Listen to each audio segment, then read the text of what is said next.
Holding the sphere of annihilation takes me back to when I first learned the fireball spell. Back then, I would find any excuse to cast it, thrilled to experience the power of magic without needing to hold a large staff. The fireball spell became my one true love.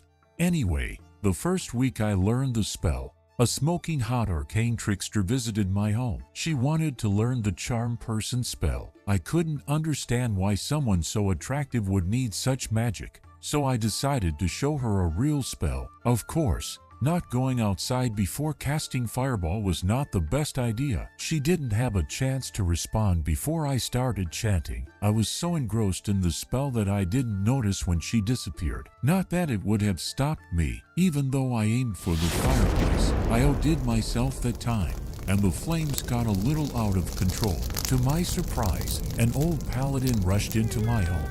Mistaking him for an intruder, I cast Tidal Wave, putting out the flames and dealing with the intruder.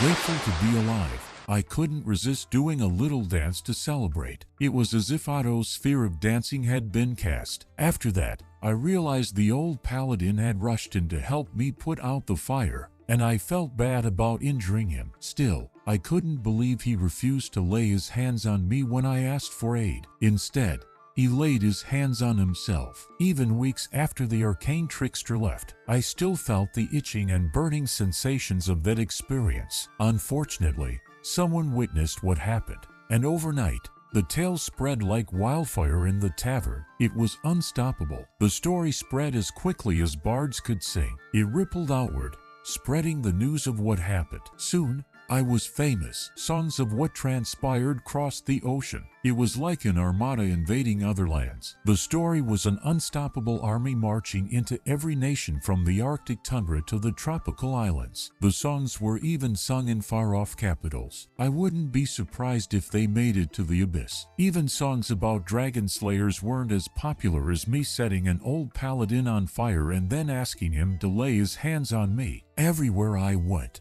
people knew the story. It was like I was being singled out for torture in the abyss. Then again, I guess that isn't true. The old paladin ended up isolating himself inside a small church and never came out again. I guess that is how he weathered the storm while I was out adventuring. It didn't matter whether I fought knights or barbarians. I was famous everywhere I traveled. Even dragons in remote forests knew my name. And all of this because of a wizard's fireball.